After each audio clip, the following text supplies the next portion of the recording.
Fala galera, InsurCast na área, começando aqui mais um episódio, eu, Rafael Bruno. E o Rodrigo Arasaki. E hoje recebendo aqui o diretor de sinistros massificados e grandes riscos jurídicos da Allianz, Denis Savinani. Obrigado, cara. Obrigado vocês, obrigado Rafael, obrigado Rodrigo aí pelo convite. É um grande prazer estar aqui com vocês hoje. Valeu. Obrigado, Denis. Vai ser um ótimo bate-papo. Galera, antes de a gente começar esse nosso bate-papo aqui, vamos aos nossos patrocinadores. A Buoni é empresa líder em tecnologias para gerenciamento de risco no transporte rodoviário de cargas. Com soluções inteligentes e completas, a Buoni transforma as operações logísticas tornando-as mais seguras, tecnológicas, ágeis e eficientes. Conte com a Buoni Check, o serviço de cadastro e consulta de motorista e veículos. Check ID, sistema de reconhecimento facial. Buoni Sat, monitoramento de veículo 24 horas. Buoni Tech, equipamentos de rastreamento e isca de cargas. BeSafe, a solução prática para a prevenção de acidentes. E o Buoni Log, solução para gerenciamento da frota e entregas mais eficientes. São 27 anos de experiência no mercado, mitigando riscos e protegendo as vidas nas estradas por meio da tecnologia. Buoni, tecnologia que aproxima. Valeu, Buoni. Boa. Se você é do ramo de seguro de transporte, certamente já ouviu falar da Moraes Veleda. Temos o prazer de tê-la como nosso patrocinador. Hoje, a MV é líder de mercado no gerenciamento de risco e prevenção de perdas, sempre utilizando as melhores tecnologias, sem deixar de lado a humanização no atendimento e execução de suas atividades. A Moraes Veleda possui uma software house pronta para desenvolver aplicativos personalizados para você ganhar tempo, reduzir custos e potencializar resultados. A Moraes Veleda vai muito além das soluções habituais, utilizando sua experiência de 23 anos para estar à frente de suas necessidades. Lá, eles consideram que missão dada é missão cumprida, Japinha. É isso aí, valeu. Galera, não deixe de se inscrever no nosso canal no InsurCast no YouTube, deixar aquele like maroto, compartilhar esse vídeo com seus amiguinhos, clicar no sininho para receber as notificações. Toda quinta-feira tem episódio novo no ar. Clicando no sininho, você vai receber ali a notificação por e-mail ou direto pelo YouTube. Combinado? O Japa acelerou, mas eu vou falar do livro ainda, viu, pessoal? Ah, verdade. Sempre, né, Japinha, É prestigiando aqui nosso parceiro da A editora Roncarate. As polêmicas que permeiam o seguro de responsabilidade civil e a busca por uma solução de Bárbara Bassani de Souza. Aí, pessoal, mais um livro aí. Entre lá no site da editora Roncarate e adquira o seu exemplar. Além desse, tem muitos outros aí, galera. Boa. E pessoal, quer ajudar a gente? Patrocínio @insurcast.com.br, ou não quer patrocinar, mas quer colocar seu logo aqui na nossa carretinha, ou então simplesmente dar aquele apoio maroto, tem os botãozinhos aí de valeu demais e superchat. É isso aí. Bora? Bora. Denis, muito obrigado por aceitar o nosso convite aqui. Foi uma honra muito grande quando a gente conversou e você topou. Conta um pouquinho da sua história aí, cara. Quem é você? Como você entrou nesse mercado de segurador? Bom, legal, obrigado. Denis, atualmente eu estou como diretor de sinistros massificados, grandes riscos e jurídico na Allianz Seguros, mas comecei há 23 anos atrás, já faz bastante tempo. Comecei na faculdade de Direito do Mackenzie e logo no começo, né, você vai buscar estágio, vai procurar alguma coisa, mas é difícil, né? O primeiro ano de faculdade, e fui trabalhar, coincidentemente, numa corretora de seguros, que era uma corretora do meu tio. Então, o meu tio tinha uma corretora e eu tinha feito processamento de dados no colegial. Então, sabia, estava começando a era do computador, né, avançando mais, e também as seguradoras estavam começando também com essa parte tecnológica. Então, naquela época, os cotadores de seguro, as seguradoras tinham que mandar um disquete. E acho que o pessoal aqui não vai saber muito bem. Eu usei bastante. A gente lembra, né? E ainda já era o disquete menorzinho, não era aquele grande, não. E aí buscava-se todo mês os disquetes das seguradoras para fazer as atualizações dos cotadores, principalmente de automóvel, né? E meu tio já tinha uma certa idade, abriu a corretora e falou: vem passar a tarde aqui, você vai atualizando os computadores aqui da corretora quando recebemos os disquetes, né, das seguradoras.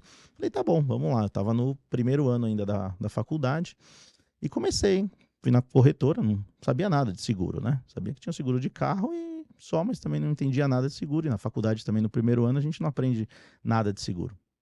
Então fui, isso era fevereiro de 2000, então já faz um bom tempo. E fiquei lá na corretora toda a tarde, eu passava a tarde com ele lá e fazia algumas cotações de seguro, atualizava os computadores, mexia naquilo e fui ficando até que por volta de setembro, outubro, eu já estava já 8, 9 meses lá com ele e falei, não, agora já estou indo para o segundo ano da faculdade, eu quero ir para um estágio mesmo de direito, né? No escritório de advocacia, alguma coisa assim. E, enfim, comecei a procurar, né? Falei, olha, vou começar a procurar tudo. E sempre mandando o currículo e tal. E mãe é mãe, né? Minha mãe andava com o currículo debaixo do braço. E uma certa vez a gente morava ali perto da Faria Lima. Uhum. E ela estava na manicure e falando do filho. Ah, meu filho faz direito, meu filho está procurando um estágio. E do lado dela tinha uma advogada, uma senhora. Falou, meu escritório está precisando de estagiário. Nossa. E minha mãe, como é mãe, tava com o currículo debaixo do braço, dentro da pastinha. Sacou o currículo e falou, tá aqui, ó, o currículo, pode levar. E ela levou lá pros sócios, né, do escritório, tudo, e eles me chamaram. E justamente eles estavam precisando de uma pessoa que também soubesse mexer com computador, aquelas coisas, porque eles estavam implantando um sistema de computação dentro do escritório. Estava modernizando lá o escritório. Bacana. Então, e assim, coincidentemente, de novo, era um escritório especializado em seguros. Caramba, coincidência total. Total, né? Um escritório que só fazia seguros. E eles viram lá que eu tinha feito o processamento de dados no colégio e estava trabalhando numa corretora. Então falaram, bom, bora. É o cara, perfeito, né? E aí entrei no escritório de advocacia como estagiário e comecei a mexer lá nos computadores, começou a implantar o sistema. Antigamente eram fichinhas que você anotava, era um papel mesmo. Uhum. Anotava as fichas, o processo que chegava, arquivava nas caixinhas. E aí quando você ia para o fórum, você ia com aquele papel, com um calhamaço na pastinha para ir bater fórum, como a gente chamava, né?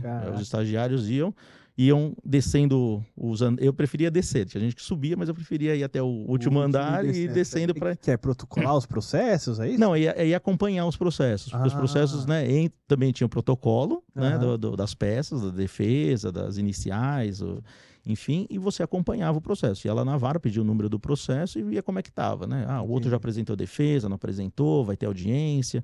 Então fazia esse acompanhamento. E lá no escritório eu fui crescendo, né? Estava estagiando e comecei a viajar também, ia para Santos, ia, né, para as comarcas aqui do lado porque eu trabalhava meio período, na verdade. Eu estudava de manhã e só trabalhava no período só. Fazia o estágio na parte da tarde. Só uma dúvida dentro desse processo que você ia lá para acompanhar. Hoje isso é tudo digital, você acompanha tudo pelo digital, é isso? Hoje é tudo digital. Hoje, assim, é uma coisa... Hoje você consegue ver do Brasil inteiro, né? E os processos são todos digitais. Hoje você não tem mais processo físico, de papel, entendi. que tinha antigamente. Antigamente você tinha que distribuir um processo, você numerava as folhas do processo. Você colocava os documentos, tinha que colocar aqui no cantinho de cima do papel, cara. Um por um, né? O documento 1, documento 2, a procuração, as provas que você estava colocando. Então, numa ação de ressarcimento, né? Por exemplo, você colocava lá o boletim de ocorrência, o recibo de pagamento, o aviso de sinistro, né? Porque você colocava. Claro. E hoje não, hoje você carrega isso tudo em PDF, né? No site do tribunal. E distribui o processo normalmente. Tudo do escritório. Tudo do escritório. Então, acho que hoje o estagiário não vai mais pro fórum. Não vai mais bater fórum, como a gente ia. Então, e aí eu fui trabalhando lá no escritório, ficava meio período, já estava mais interno. E comecei a cuidar também dos outros estados. O que era cuidar dos outros estados? Porque o escritório recebia processo do Brasil inteiro. E não tinha também internet, assim, a internet era aquela discada, aquele barulhinho lá que a gente entrava numa sala só do escritório que tinha internet e você conectava e aí você ia procurar os sites dos tribunais dos outros estados e tinha que ligar nas comarcas, nas varas, né, para pedir as informações. Do mesmo jeito que eu ia aqui em São Paulo, por exemplo, no fórum, eu tinha que ligar e pedir, por favor, para dar aquela informação. E aí comecei a cuidar dessa parte também no escritório. Enfim, e aí fiquei lá no escritório, tudo. E já estava indo para o último ano da faculdade, quando uma advogada estava trabalhando, fazendo um trabalho de secondment dentro de uma seguradora, né? Da MetLife, inclusive. E eles estavam chegando no Brasil, uma seguradora americana, grande, estava chegando no Brasil. E ela estava trabalhando lá, tudo, e chegou uma hora que falou, olha, precisa de um estagiário aqui, eu vou te indicar para trabalhar dentro da seguradora, né? E acabou me indicando. Eu tive que fazer uma batelada de entrevista até com o presidente da seguradora. Eu falava, poxa, mas eu sou estagiário, eu vou falar com o presidente da seguradora. Mas tinha que falar com o presidente da seguradora, tudo. E acabei passando também no processo e fui trabalhar depois dentro da seguradora. Então, passei na corretora, passei no escritório de advocacia e depois entrei na seguradora, na primeira seguradora que eu trabalhei. Passou pelas todas as etapas, né? Praticamente do mercado. Todas as etapas do processo, né? A corretora, que é a cotação, aquele contato com o cliente. O escritório, que depois é o final, quando tem alguma disputa. Exato. Mas depois a seguradora, né? O bom é que a linguagem já estava na sua cabeça, tudo. Apólice, endosso... Tudo. Tudo, né? Isso facilitou bastante. Né? Facilitou, mas também é um mundo diferente, né? Eu acho que assim, a corretora tem um mundo, o escritório de advocacia tem outro mundo e a seguradora tem outro mundo também. Sim. Mas eu já não cheguei assim cru, assim. Um cru, exatamente, dentro da seguradora. Falavam, olha, tem um endosso, tem a apólice, tem um sinistro, né? Aí a gente já sabia o que era, mas... E até pensando para você, assim, né, liderando uma área e tal, você ter profissionais que chegam já com alguma base que a gente sempre fala aqui, né? Pô, a gente não tem isso na escola, não tem isso na faculdade. Não existe um curso... A gente aprende muito na prática, né? Para você já teve essa... já sai na frente porque você vai treinando, né? Eu acho que é bem importante também as seguradoras ou os escritórios pegarem as pessoas cruas, né? E dar essa oportunidade. Porque você não tem... Você tem os cursos, que acaba sendo muito teórico, né? Mas na prática que a gente aprende bastante, né? Então ali que você tem as oportunidades. E quando você pega uma pessoa que já tem alguma experiência é um pouco mais fácil. Mas pegar as pessoas cruas também é bacana porque você molda naquela cultura, do jeito que você... entende que a pessoa, né, precisa crescer, saber, então é bem interessante. E a vida vai levando você para alguns rumos, né? Claro. Então, e o mundo do seguro é muito amplo. A gente tem dentro de uma seguradora, você tem aí a parte de operações, a parte de emissão, a parte de sinistro, e hoje em dia você tem a parte de controle de riscos também. Perfeito. Área comercial. Então você vai trilhando ali dentro da seguradora o seu caminho, né? E até ramos distintos que demandam habilidades distintas, né? Profissionais de diferentes áreas, né? Completamente, né? Quantos ramos a gente tem no seguro, né? Você tem automóvel, que é o mais conhecido, né? Todo mundo conhece e sabe da pólice de automóvel, da sua própria. Exato. Você tem o vida, você tem o de residência, o de condomínio, mas você tem o de transporte também, que é uma questão bem específica, saúde...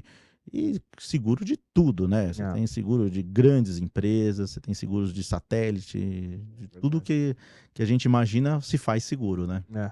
E a gente sempre comenta, né, que ele abrange os profissionais de diferentes... alocados em diferentes áreas, né?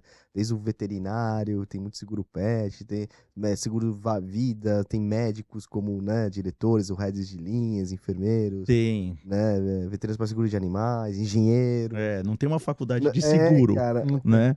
Não é assim, eu vou fazer uma faculdade de seguro para entrar numa seguradora. Não tem isso. De repente você tem um veterinário lá que está cuidando de agro, que vai para uma área comercial. Exato. Um contador que está numa área de riscos ou compliance hoje em dia, né, que você tem. Então você tem N oportunidades, né, em qualquer carreira que você possa seguir. O mercado de seguro é bem gostoso por conta disso, né? Eu acho. Nunca trabalhei fora do mundo de seguros. Então, esse que é um ponto bacana também, porque aí eu entrei na MetLife na época e aí fiquei trabalhando, eu falei, eu acho que quero ver outras coisas também, né? Tinha feito... estágio, sempre na parte de seguros, estava trabalhando na parte de seguros, depois acabei me formando e continuei na empresa. Aí chegou uma hora que eu falei, não, vou tentar outra coisa, vou procurar na área bancária, na área de telefonia, naquela época a área de telefonia também estava crescendo, estava tendo as privatizações, tudo isso. Sim. Eu falei, vou tentar outra coisa. E aí comecei, falei, vou mandar currículo, né, a gente vai tentando outras coisas e tal. Aí mandei currículo, de repente me chamaram.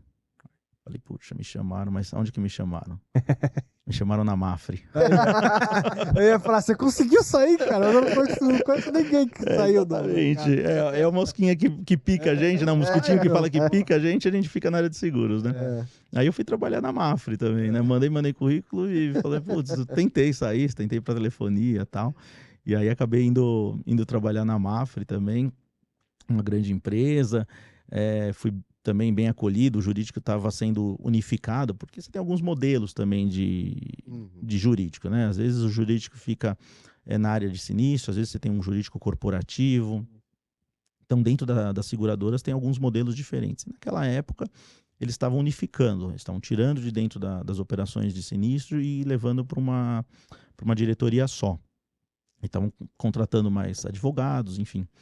E eu fui cuidar da parte de vida. Então, assim, coincidentemente, eu já estava na MET, que é uma seguradora exclusivamente de vida, e dentro da Mafre, que também era uma multiramos também, mas eu fui cuidar da parte de vida lá dentro. E aí lá também fiquei 4 anos. E também fui crescendo bastante também. Aquela coisa de vai fazer uma coisa, vai para uma área. Fui trabalhar como secretário do comitê executivo também, comecei a ter contato já com os números, então não era só um advogado que cuidava de peças, mas também entendia a parte de números da empresa, de resultados, tudo isso que é importante, né? Eu acho que assim, o advogado que está dentro da empresa tem que ter essa visão mais ampla também, não só peças jurídicas, casos jurídicos, né? Ele tem que ter essa visão também financeira, a parte de números, que é muito importante dentro da companhia, os resultados, tudo isso. Perfeito. E lá fiquei 4 anos também dentro da Mafre, crescendo bastante e trabalhando em todas as áreas também. Boa.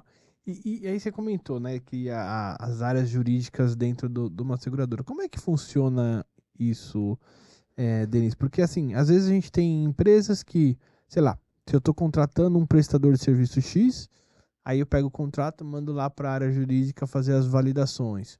Ou, eventualmente, um sinistro que a gente, sei lá, seja porque declinou, seja porque não, lá na frente vem um processo, cai na área jurídica.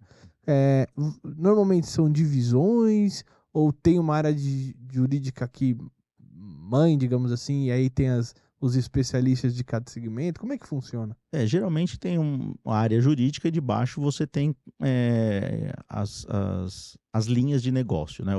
O trabalho aqui, como se uma seguradora, que você tem a linha de transporte, de vida, de automóvel, dentro do jurídico também funciona assim. Então você tem lá dentro do jurídico, por exemplo, o contencioso, né? Então, o contencioso, o que é? É a parte de litígio, as ações judiciais que chegam contra a seguradora. Tá bom. Muitas vezes a seguradora tem que declinar um risco porque não tem cobertura ou por um problema de fraude, enfim.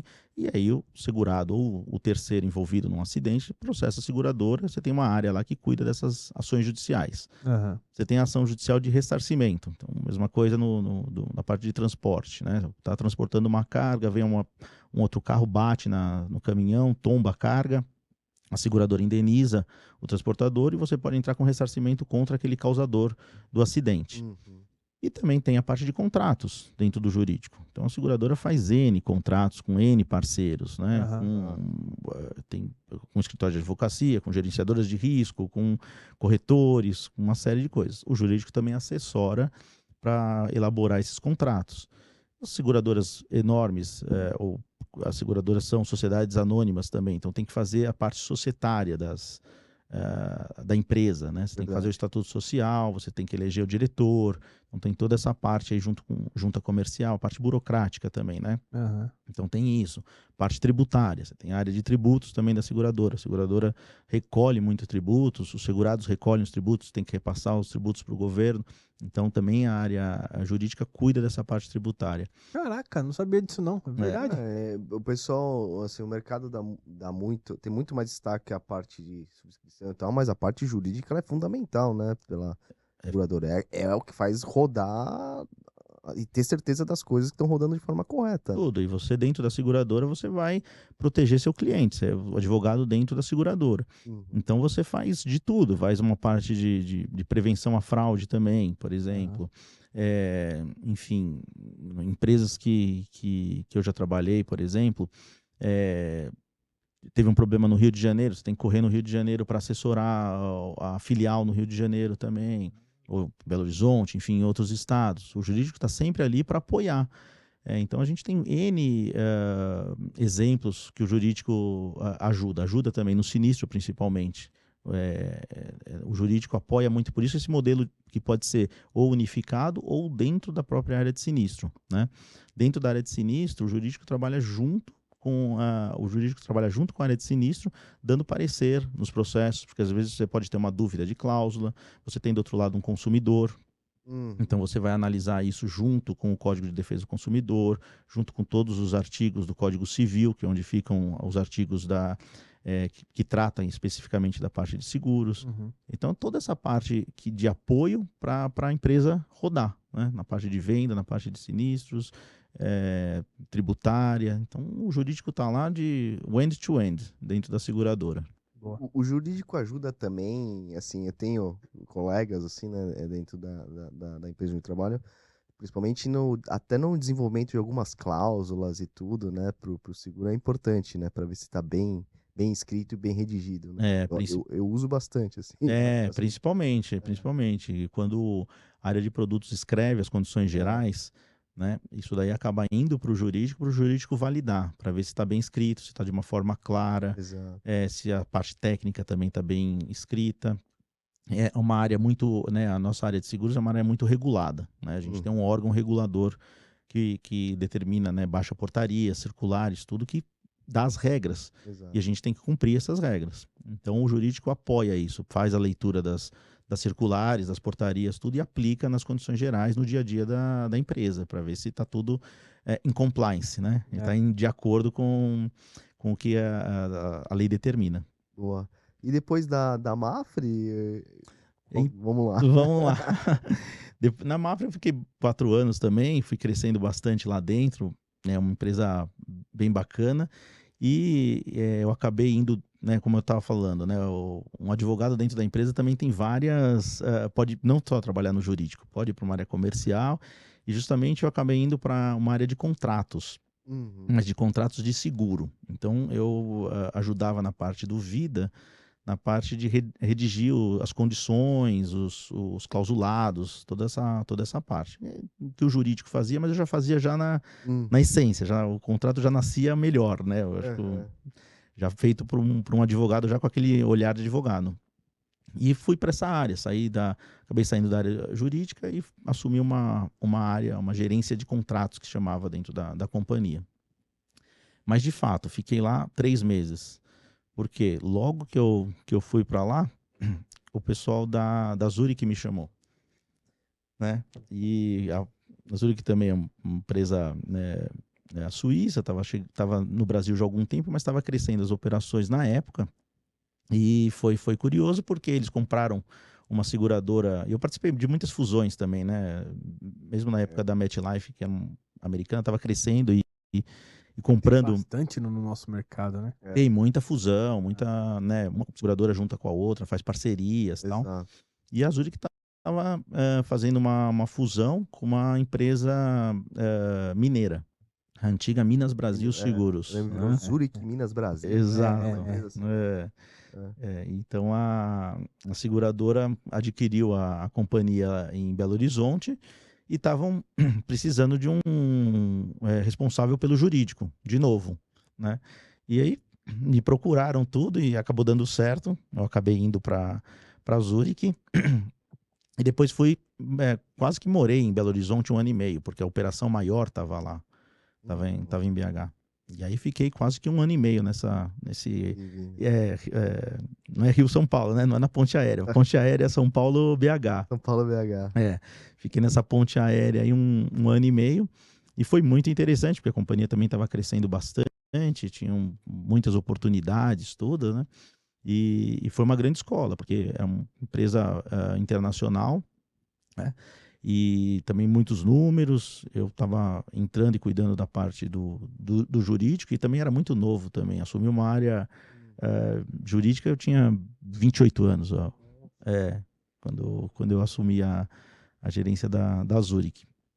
E, bom, fiquei viajando bastante, tudo, e a empresa crescendo, e ali já cuidava de todos os ramos, né? Ali já cuidava de todas as linhas de negócio da empresa. E também adquirindo, contratando as pessoas também, é importante isso. A gente contratava as pessoas também novas e dando oportunidade, dando treinamento, fazendo as pessoas crescerem e o departamento também crescer. Né?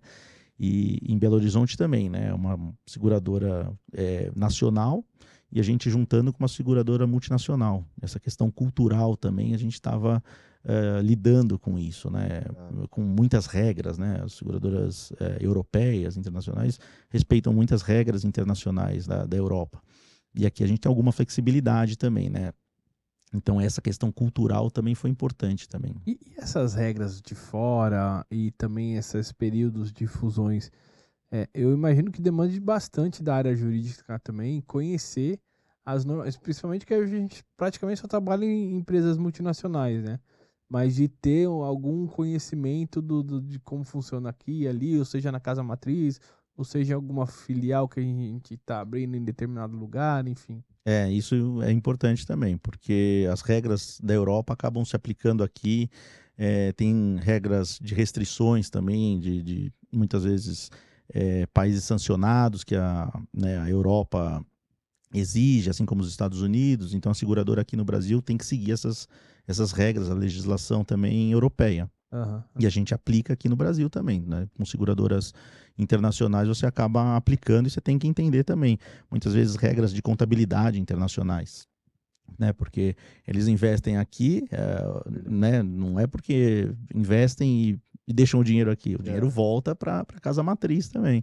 Então você tem regras internacionais de contabilidade também, de remessa de valores, e você tem toda a parte de resseguro. Né? As seguradoras não estão no risco sozinhas, sempre tem uma resseguradora, muitas vezes tem uma resseguradora por trás dos riscos que cobre. Então, o jurídico tem que saber, tem que ter conhecimento também dessa legislação internacional. Entendi. Denis, assim, se a gente fosse separar por demandas, a maior demanda está no sinistro? A maior demanda está no sinistro. Tá. Hoje em dia, a maior demanda é de sinistro. Por quê? Porque ali... É o nosso core, né? É o nosso core, exatamente. Né? Hoje você tem os contratos que você emite quando é massificados, principalmente automóvel, vida, residência, condomínio, que são, né, as linhas de negócio com maior número de apólices emitidas. É obviamente onde tem o maior número de sinistros e onde tem o maior número de disputas também, né? Então, hoje em dia você tem muita... E o Brasil é um país judicializado, né? Todo mundo sabe que a gente vai muito para a judicialização. Isso tem aumentado? Você tem percebido que a gente está cada vez mais assim? Tem aumentado mesmo. A judicialização, porque você tem muita facilidade, né? Você tem os juizados especiais, que você tem uma facilidade para entrar em juízo. Muitas vezes você não precisa nem de advogado, né? Com um determinado valor da demanda, você não precisa de advogado, você vai lá e você mesmo que redige o seu pedido. Pequenas causas?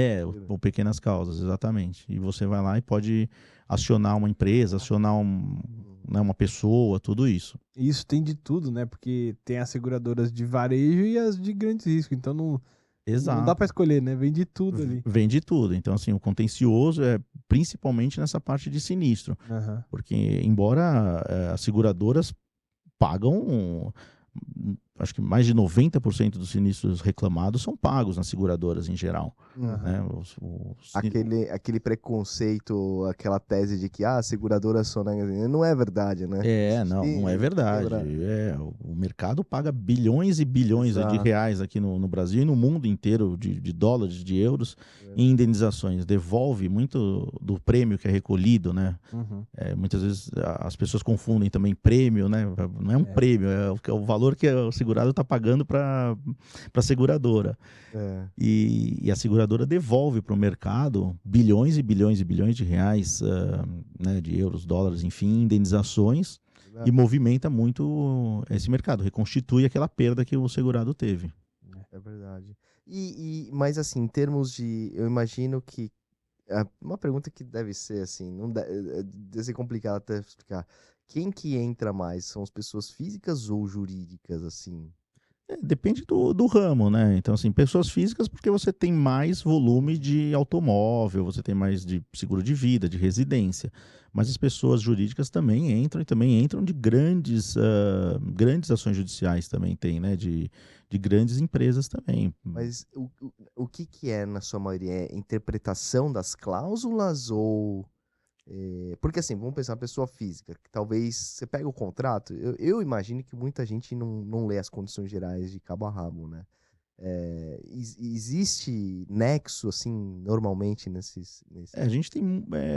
O mercado de seguros tem muitas ações judiciais das pessoas físicas, porque é automóvel, e muitas vezes a disputa também, né? A pessoa ou não tem o conhecimento total das condições, porque os seguros não é um seguro all risk, né? Como a gente fala, né? Não é assim, eu tenho seguro, pronto. Tô tranquilo, Não é. vai cobrir tudo. Você tem o seguro para cobrir aqueles determinados riscos que você contratou. Né? Os que você não contratou, não vai cobrir. Então, muitas vezes acontece um evento, né?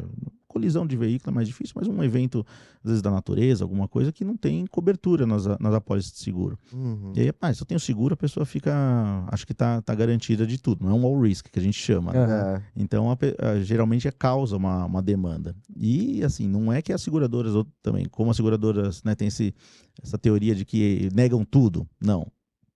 Pagam muita coisa. E as ações judiciais também contra as seguradoras têm muito êxito também. 40%, 50% das demandas que são ajuizadas contra as seguradoras ganham. As cláusulas estão lá bem escritas, estão determinados os riscos, estão limitados os riscos, né? Aquele valor que ele contratou, a seguradora já pagou, vai pagar até aquele limite. Então, muitas vezes tem essas disputas, porque nosso país é um país judicializado, mas que as seguradoras também ganham as ações judiciais. E por muito tempo, Denise, eu ouvia falar, pô, aí vai do que tá na cabeça do juiz, porque, cara, às vezes o juiz não é tão conhecedor da área de seguros ou não e tal. Isso existe de fato? Você consegue apresentar lá uma defesa e o cara entender do que se propõe a cobrir, ou ainda tem muito daquele negócio, mas eu acho que isso é injusto, ainda que não está escrito, eu acho que isso é injusto e segue. Como é que é isso na prática?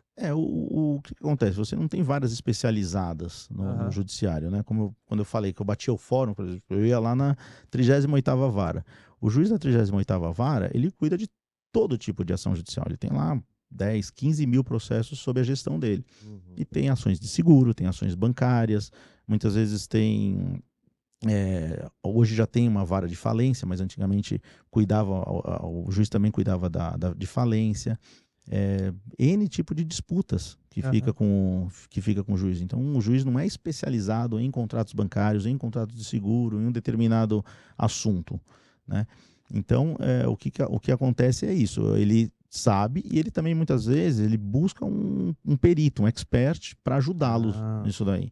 Então, uma disputa de um seguro de vida, por exemplo. Olha, tem invalidez ou não tem invalidez? Geralmente, o juiz nomeia um médico, que o médico vai fazer aquela avaliação da pessoa, com base também nas cláusulas do contrato. Se tem a cobertura, se não tem a cobertura. E o médico vai assessorar. Isso é um médico para um caso de seguro de vida, mas você tem um risco de engenharia, por exemplo, uma pólice de engenharia também, que é bem complexo, um ramo bem complexo. Ele pode nomear um assistente técnico, um engenheiro, para auxiliá-lo também na formação da decisão dele.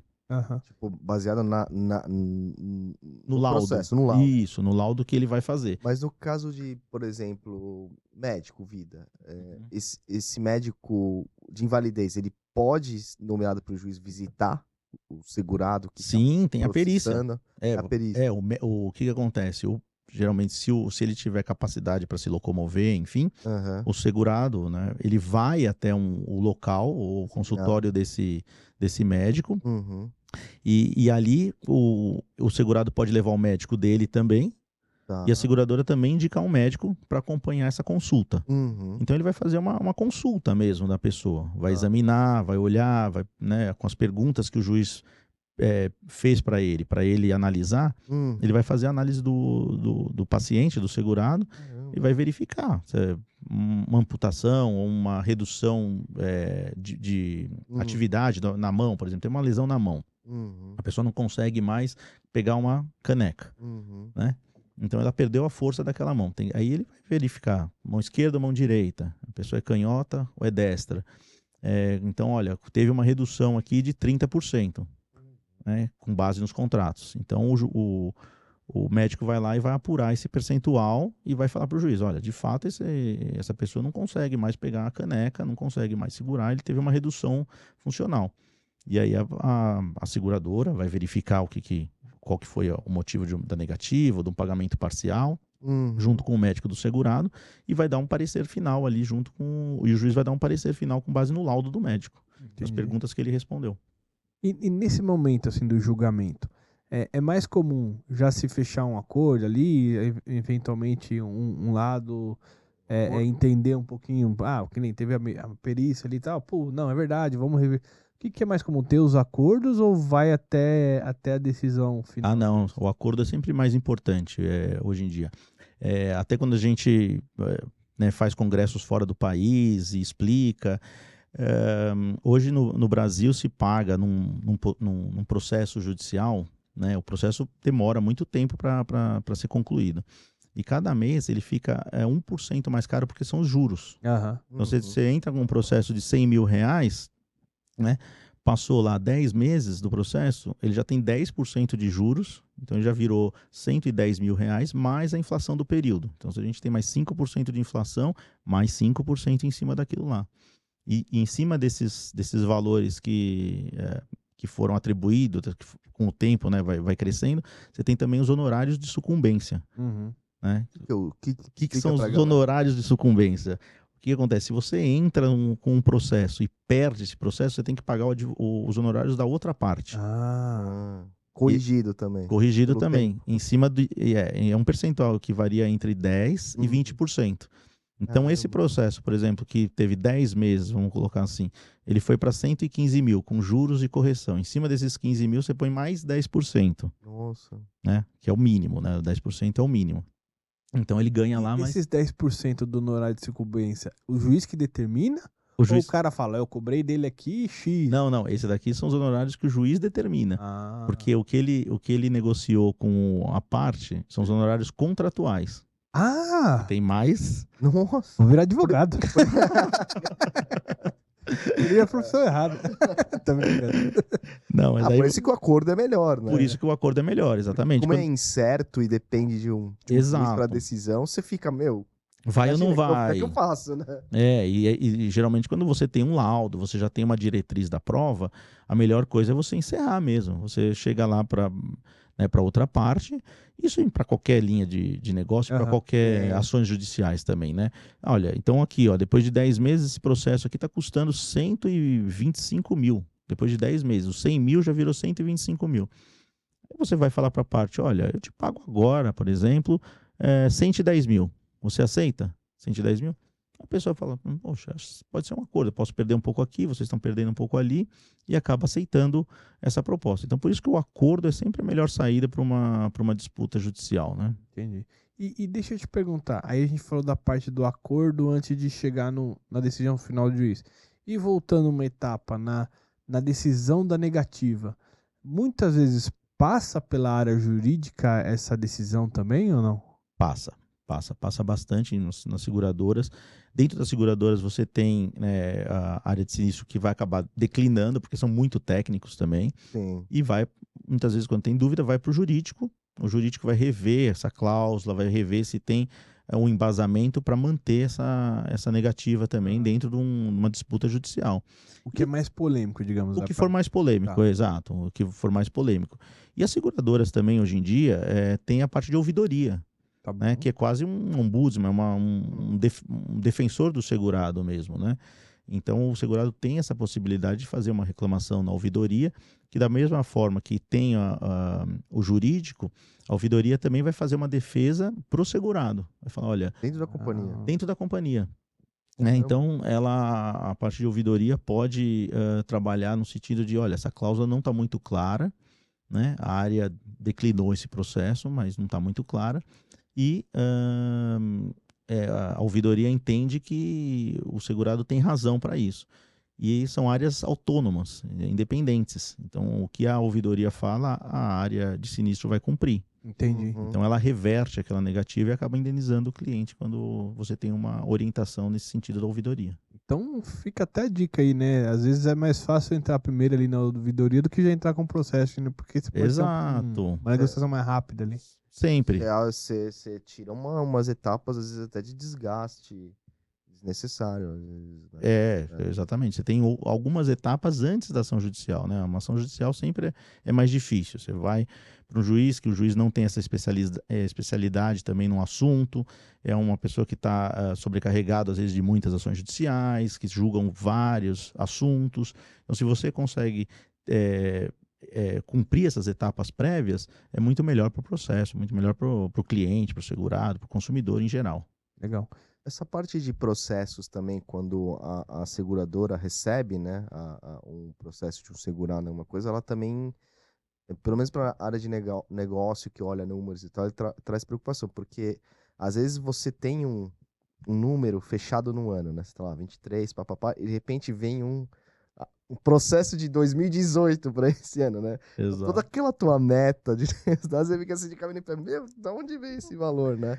Isso é normal, tem que ser feito desse jeito. Por mais que seja um processo de anos anteriores, Sim. quando ele abre uma reserva de sinistro, tem que ser aberto ali. Isso. Então, toda ação judicial que chega numa seguradora, é reaberto o processo de sinistro, é colocado uma reserva técnica para esse... Não dá para colocar numa outra separado, algum outro lugar. Não. Ele entra na reserva técnica, é normal. Como o mercado é muito regulado, você tem regras específicas para isso. E aí chega a ação judicial, a seguradora abre e constitui uma reserva, um valor. E aí você estava falando dessa ação de 2018 lá, exemplo, que em 2023 você vai ter... Eu não estava nem aqui. Eu não estava nem aqui. Você que é dono de uma linha de negócio, por exemplo, fala assim, poxa, tô batendo minha meta, de repente vem aquele sinistro de 2018 lá e você perdeu todo o resultado do ano. Mas por quê? Devido àqueles juros que eu te falei naquele exemplo anterior. Então esse processo está desde 2018 em disputa. E aí tinha lá 100 mil em 2018. Esse processo geralmente não é atualizado todo mês, né? Você faz uma revisão periódica dessas reservas. E de passados 5 anos veio, ou pode ter acontecido o seguinte, a seguradora ganhou esse processo em primeira instância, em 2018. Então, assim, colocou lá em 2018 100 mil reais, a seguradora foi, ganhou o processo e tinha os 100 mil reais lá, porque a seguradora estava ganhando o processo. Sim. Mas isso foi para o tribunal, né, em 2023. Aí chegou no Tribunal de Justiça, o tribunal reverteu essa decisão. Falou, olha, a seguradora tinha ganho, agora perdeu. Né? E aí o que acontece? Aquele 100 mil que tinha na reserva vai virar 200, por conta de juros, os honorários de sucumbência, inflação. E aí você precisa constituir essa reserva adequadamente.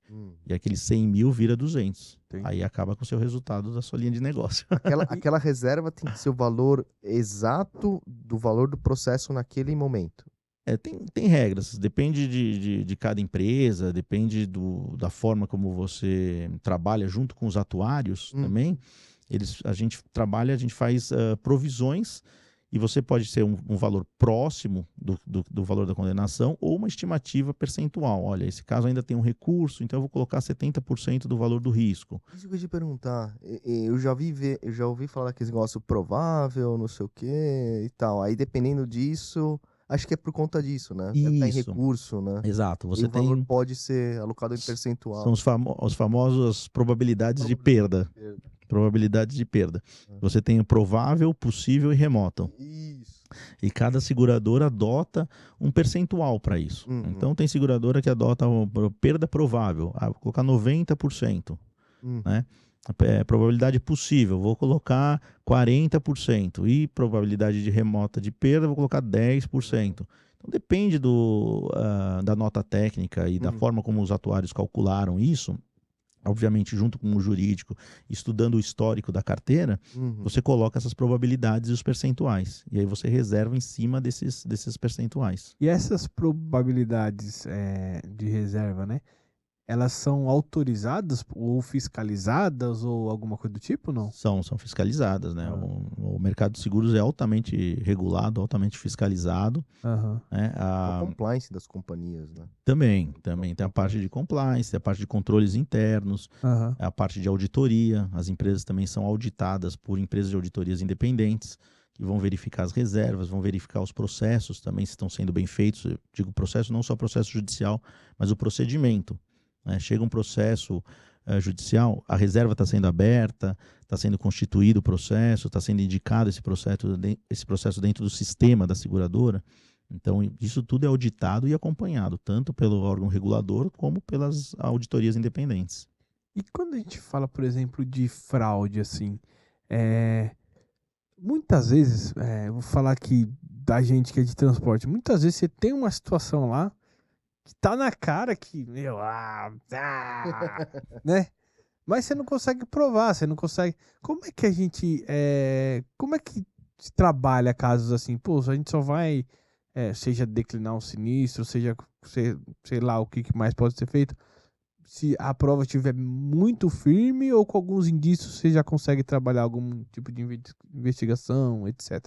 Sempre os indícios são importantes, né? E você não tem aquela prova completamente constituída, mas você olha pela dinâmica do evento, tudo, você pode indicar que tem uma probabilidade de ter fraude naquele processo.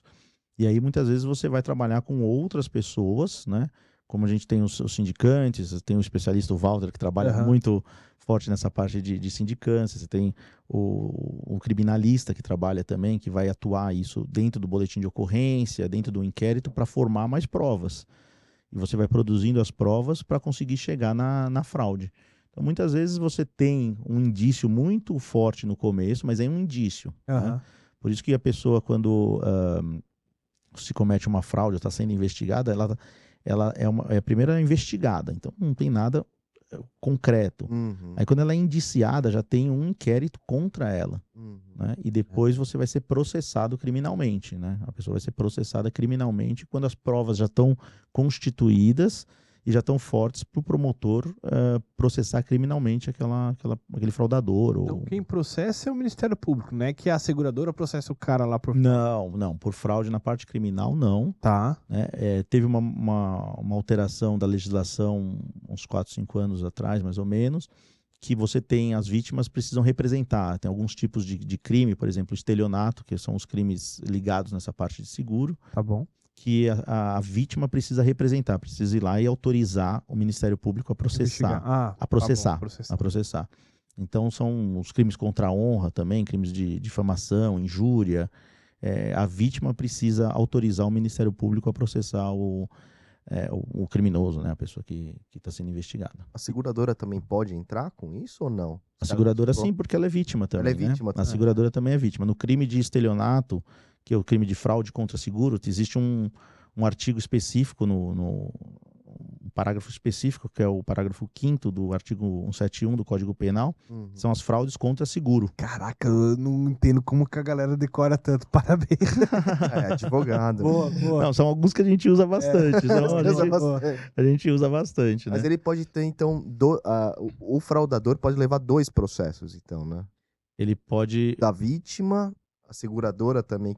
Não, a vítima é a seguradora. A vítima é a seguradora, é ela que vai autorizar o verdade, Ministério Público verdade. a processar né? Quem processa sempre por crime é o Ministério Público, né? Tá. E a vítima acaba autorizando o Ministério Público a entrar com esse processo criminal contra a pessoa que fraudou. E uma vez processado, a seguradora ainda tem alguma ação que ela tem que tomar, acompanhar o processo, eventualmente ser testemunha, não sei Sim, o que é. as seguradoras acompanham o processo, elas podem entrar como assistente de acusação. Tá bom. Né? Que é uma figura que você entra junto com o Ministério Público para acusar aquela pessoa que te fraudou. Tá bom. Então a seguradora geralmente entra como assistente de acusação nos processos criminais. E também pode entrar com um processo de ressarcimento daquele prejuízo. Se ela acabou pagando ou teve algum prejuízo adicional que o fraudador causou contra ela pode buscar esse ressarcimento também desses valores. Às vezes a fraude, que a gente tem muita questão do segurado, do beneficiário e de algum subcontratado do segurado. Às vezes se a fraude não é do segurado exatamente, mas é de alguém no meio aqui, ela pode indenizar eventualmente o segurado danado por aquela... Danado ficou meio feio, Danado? né? Ficou feio. Lesado? Lesado por aquela fraude e aí entrar com ressarcimento contra O ressarcimento contra o causador. o causador do sinistro, exatamente isso que pode acontecer, que é o sinistro de responsabilidade civil, né? Quando a gente acaba acionando aí o terceiro causador que a gente fala. E nos casos em que não é fraude, mas ocorreu um sinistro mesmo, né? Sei lá. Por exemplo, ocorreu um sinistro. E demora, vai ser investigado e tudo. Um acidente, que envolva o governo, envolva que seja, vamos pegar a parte de marítimo, né? Que aí tem que ter uma investigação da Capitania dos Portos, da Marinha, parará. A seguradora, existe uma pressão, às vezes, talvez, do segurado para se pagar por conta do evento, e tem uma investigação que pode demorar 5, 3 anos para se sair. Ou pode ser aviação, acho que acontece muito isso. E aí a seguradora, ela acaba pagando, ela pode pagar ou adiantar um pedaço disso e para frente, se for constatado que não houve falha, não houve cobertura, ela consegue se ressarcir de alguém? Sim. E que complicado esses casos, né? Você depende de uma... Depende de um órgão. Depende de um órgão.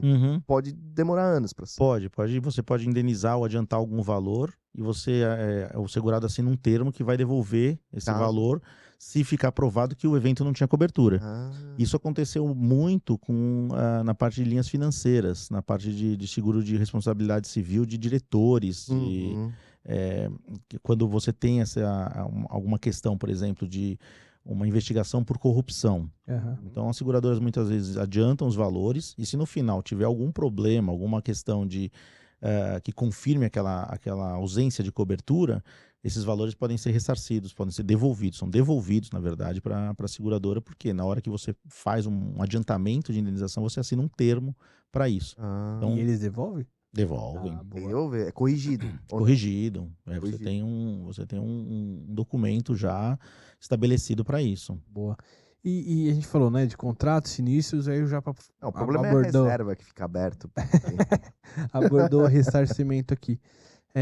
Uma das coisas que a gente ouve falar de mercado e tal, e às vezes até reclamações de segurados, é a questão do ressarcimento.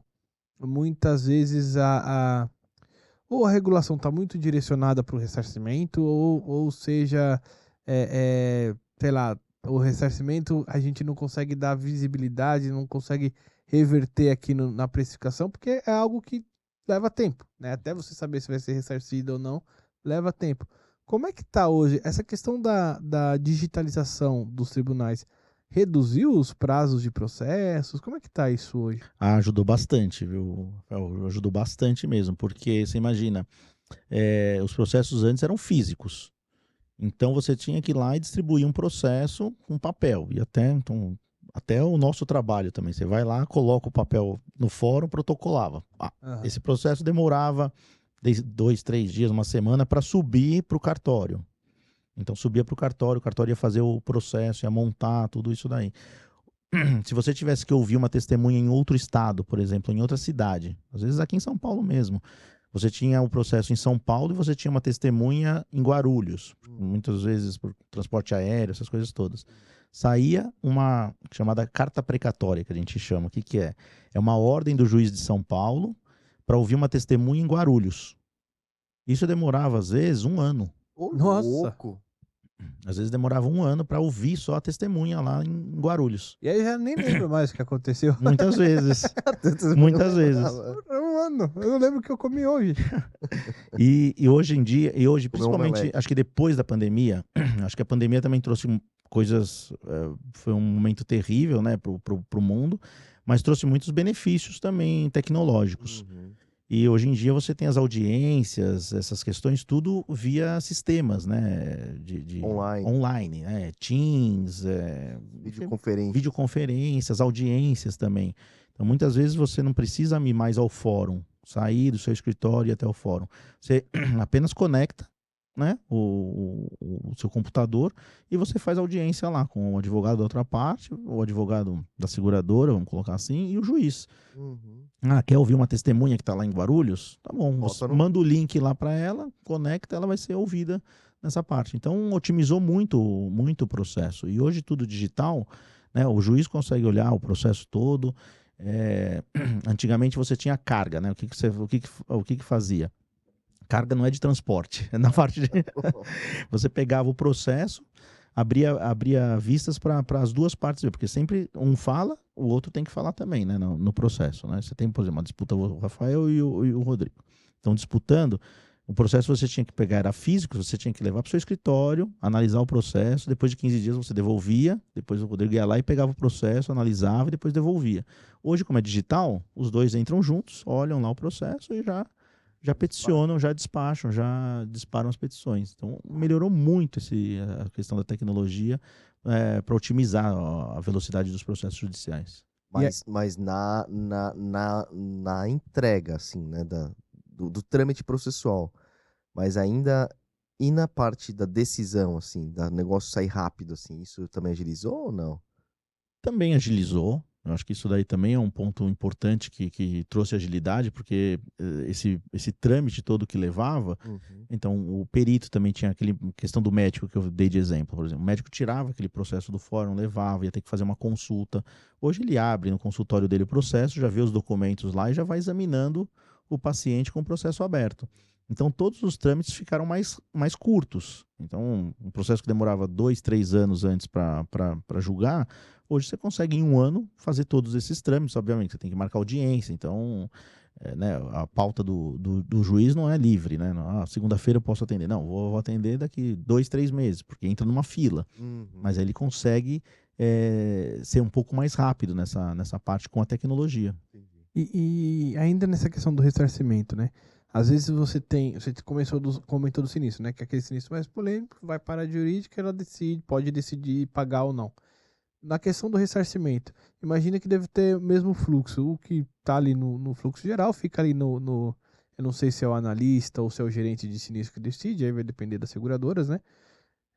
Mas pode ser que tenha casos que vai para a área jurídica determinar se entra ou não com ressarcimento também. Se o cara de repente entra, recebe o processo e te devolve uma... Isso, quando você tem um sinistro, geralmente o analista de sinistro e a reguladora, que a reguladora também é uma parte importante nesse processo, durante a análise ela vai cumprindo algumas etapas.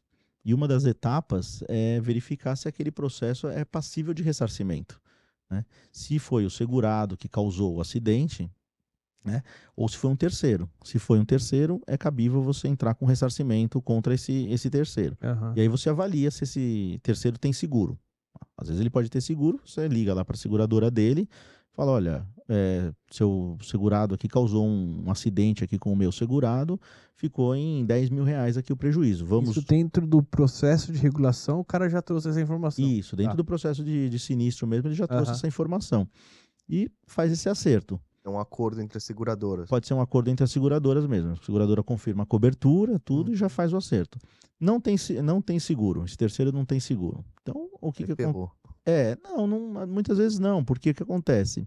Não vai ser tão rápido, mas a seguradora vai indenizar o segurado, porque ele não pode ficar esperando, e vai mandar esse processo para a área jurídica, justamente para ela entrar com um processo de ressarcimento, de cobrança contra esse terceiro aqui. Né? E aí chegou nessa área. E ele vai ligar uma batida na traseira de automóvel, que é a coisa mais corriqueira e simples. Né? O segurado sofreu uma colisão traseira de um terceiro. A seguradora indenizou aqui o segurado e aí vai buscar esses valores contra esse terceiro. E aí vai ligar para o terceiro, vai explicar que aconteceu o acidente, tudo. Ele vai falar, olha, não tenho seguro e também não tenho como te pagar à vista, mas posso te pagar aqui em 3 vezes. A seguradora, bom, ok, me paga em 3 vezes aqui esse ressarcimento. E aí faz um acordo e o terceiro acaba pagando. E aí quando o cara assina o acordo, alivia o meu amigo da... Depende das regras de contabilidade. Diminuir a reserva, entrar como prêmio. Conforme vai... Não, entra como reverte a sinistralidade. Reverte a sinistralidade. Aí o terceiro vai pagando e você vai trazendo dinheiro de volta. E como a gente tem aquela série, né, as seguradoras têm a série de regras de contabilização, de reservas, tudo, esse dinheiro entra na seguradora e reverte no resultado, negativo, fica positivo. E aí melhora o seu resultado lá. Não, calma, não é que às vezes eu abro o relatório e fico olhando aquilo, né? E aí, assim, o cara não pagou o acordo. O cara não cumpriu o acordo. Aí entra com processo contra o cara? Isso, aí quando geralmente você faz com um documento assinado, né? Um documento assinado. Então eles fazem, eu não vou pagar. Eu assinei, mas eu não vou pagar. Aí sim, aí o jurídico precisa acionar, aí entra com um processo para cobrança desse valor que foi negociado e não foi cumprido, né? Aí entra nesses escritórios que faz a cobrança do cara que não pagou o prêmio, ou são caminhos à parte? Não, entra para esses escritórios. Geralmente tem uma área que manda para um escritório de cobrança, escritórios de ressarcimento, que fazem a cobrança. Aí eles vão ligar, vão negociar e vão entrar com ação judicial contra esse terceiro causador do acidente para ressarcir esses valores. Entendi. Mas, Denis, pode acontecer também, por exemplo, na jurídica, sei lá, pode acontecer de que quando entra o ressarcimento contra esse terceiro não tem nem capital. Exato. E aí a seguradora também pode avaliar se... porque realmente... Se você entrar com um processo, o cara fala, não tem nem onde cair morto. Exato, isso também pode acontecer. Por isso que a área jurídica, ela faz não só a análise, e essa é a importância do advogado de dentro da seguradora.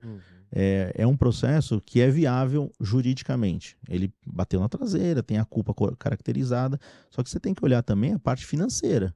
Porque entrar com um processo, hoje em dia, tem um custo. Né? Você tem que pagar custas, você tem um advogado ali que são os honorários contratuais, você tem que ter um advogado que vai começar o processo, tudo isso.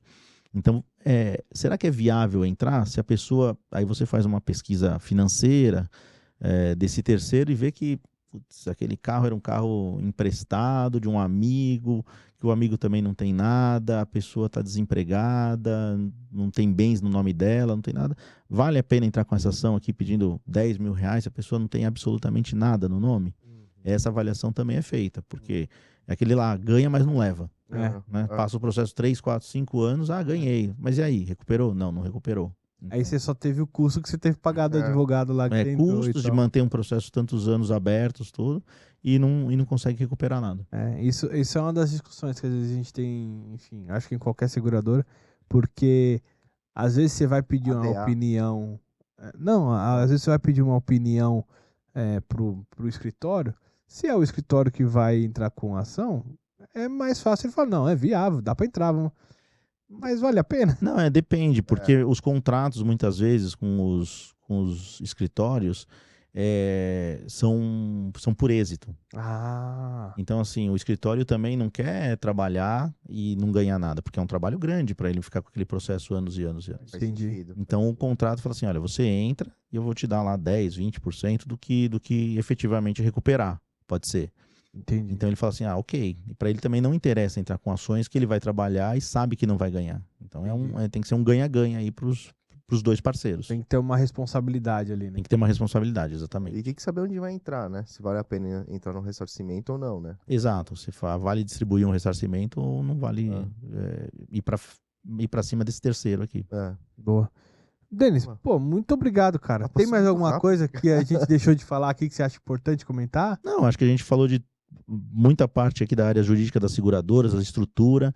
Eu acho que o mercado de seguros é um mercado que tem muito a crescer aqui no país, né? Hoje tem representado cerca de 6% do nosso produto interno bruto, do PIB. Eu acho que a tendência de crescimento, né? Você vai para o Japão, você vai para os Estados Unidos, para a Europa, as pessoas têm seguro e fazem seguro de tudo, né? E aqui no país a gente ainda está trabalhando muito essa questão da cultura do seguro. Eu acho que tem uma tendência de crescimento muito forte da participação do seguro na economia. Eu acho que é um ponto importante. E é um mercado de trabalho muito promissor. Eu acho que para as pessoas, né, não tem uma faculdade de seguros, não tem cursos que podem ser feitos, mas é uma área que, como você falou, qualquer profissão é bem-vinda no nosso mercado, pode trabalhar, e crescimento e oportunidade de trabalho para todos. A gente toma uma picadinha da mosquinha do seguro e a gente não sai mais desse mercado. Boa. Verdade. Pô, Denis, show de bola, cara. Muito obrigado aí pela participação aí. Obrigado, Rodrigo. Obrigado, Rafael, pela oportunidade. Parabéns aí por essa iniciativa com o Insurecast aí. Vocês estão de parabéns. É excelente para levar essa questão do seguro para todo mundo aí. Boa. Obrigado, viu, cara? Valeu mesmo.